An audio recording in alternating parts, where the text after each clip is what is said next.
Assalamualaikum warahmatullahi wabarakatuh. Perkenalkan, nama saya Netul Hikmah dengan NIM 22650001.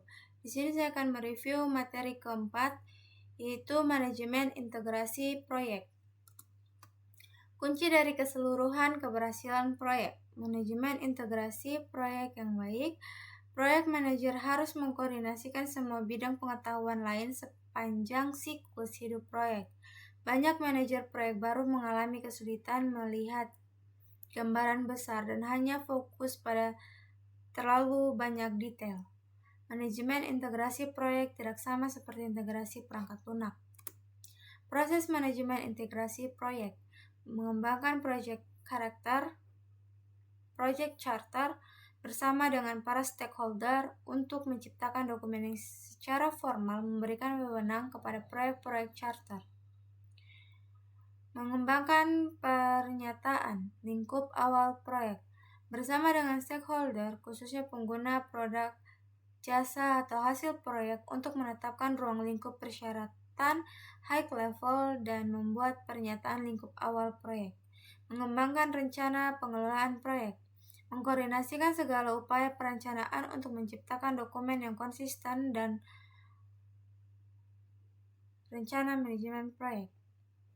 Mengatur dan mengelola eksekusi proyek, melakukan rencana pengelolaan proyek dengan melakukan kegiatan-kegiatan yang termasuk di dalamnya, memantau dan mengendalikan pekerjaan proyek, mengawasi pekerjaan proyek untuk memenuhi sasaran kinerja proyek, melaksanakan pengendalian perubahan terpadu, mengkoordinasi perubahan yang mempengaruhi hasil proyek dan aset-aset proses organisasi. Terakhir, menutup proyek, mengakhiri semua aktivitas proyek untuk menutup proyek secara formal. Proyek karakter. Setelah menentukan proyek apa yang akan dikerjakan, maka proyek tersebut perlu diketahui oleh seluruh organisasi. Proyek charter merupakan dokumen yang secara formal menyebut keberadaan proyek dan menyediakan arahan pada sasaran dan pengelolaan proyek. Berisi elemen-elemen yang unik yang berlaku pada proyek tersebut: nama proyek resmi, manajer proyek, tujuan proyek, penjelasan asal-usul proyek, sponsor proyek, hasil akhir deliverable dari fase-fase proyek, strategi global dalam pelaksanaan proyek, perhitungan waktu kasar dan biaya kasar, sarana dan prasarana dan sumber daya, staf, vendor. Kegunaan proyek charter, yaitu pendefinisian proyek secara jelas, mengenali atribut-atribut pada proyek, identifikasi otoritas proyek, peran kerja orang-orang utama yang terlibat, dan sebagai fondasi yang menopang jalannya proyek. Selanjutnya, pernyataan lingkup awal. Pernyataan lingkup merupakan dokumen yang digunakan untuk mengembangkan dan mengonfirmasi pemahaman umum dari lingkup proyek. Ini merupakan alat bantu penting untuk mencegah scope creep, kecenderungan lingkungan proyek terus menjadi besar. Rencana manajemen proyek.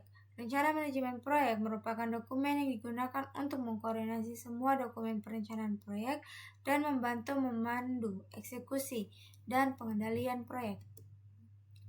Selanjutnya, atribut rencana proyek. Proyek unik. Rencana proyek juga rencananya haruslah dinamis, fleksibel, dan dipengaruhi ketika perubahan terjadi. Selanjutnya, elemen umum dari rencana manajemen proyek.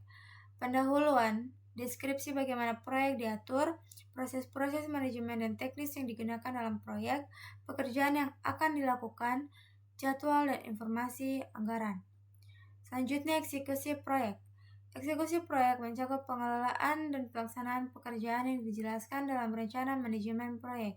Sebagian besar waktu dan biaya biasanya dihabiskan pada tahap eksekusi. Alat bantu dan teknik eksklusif proyek. Metodologi manajemen proyek.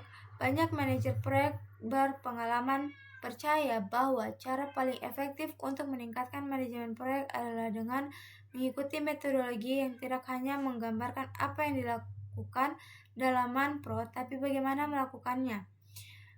Selanjutnya, sistem informasi manajemen proyek. Ratusan produk perangkat lunak manpro tersedia di pasaran dan banyak organisasi yang menggunakan sistem manajemen proyek perusahaan yang tangguh yang bisa diakses internet. Selanjutnya, memantau dan mengendalikan pekerjaan proyek. Perubahan tak terhindarkan pada sebagian besar proyek sehingga perlu dikembangkan dan diikuti proses untuk memantau dan mengendalikan perubahan. Pemantauan pekerjaan proyek mencakup pengumpulan, pengukuran, dan penyebaran informasi kinerja. Dua keluaran yang penting yaitu tindakan korektif dan preventif yang dianjurkan. Sistem kendali perubahan. Proses formal yang terdokumentasi yang menggambarkan kapan dan bagaimana dokumen dan pekerjaan proyek resmi dapat diubah, menggambarkan siapa yang berwenang untuk membuat perubahan dan bagaimana membuatnya. Penutupan proyek. Untuk menutup proyek, kita harus mengakhiri semua aktivitas.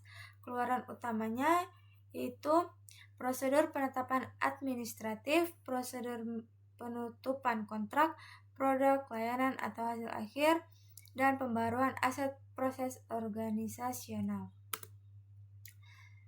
Rangkuman.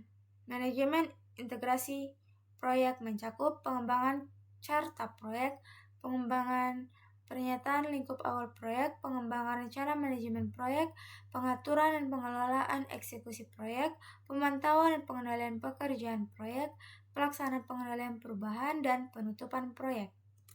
Mungkin itu saja yang dapat saya jelaskan. Bila ada salah kata dan kurangnya mohon dimaafkan. Wabillahi taufiq wal hidayah. Wassalamualaikum warahmatullahi wabarakatuh.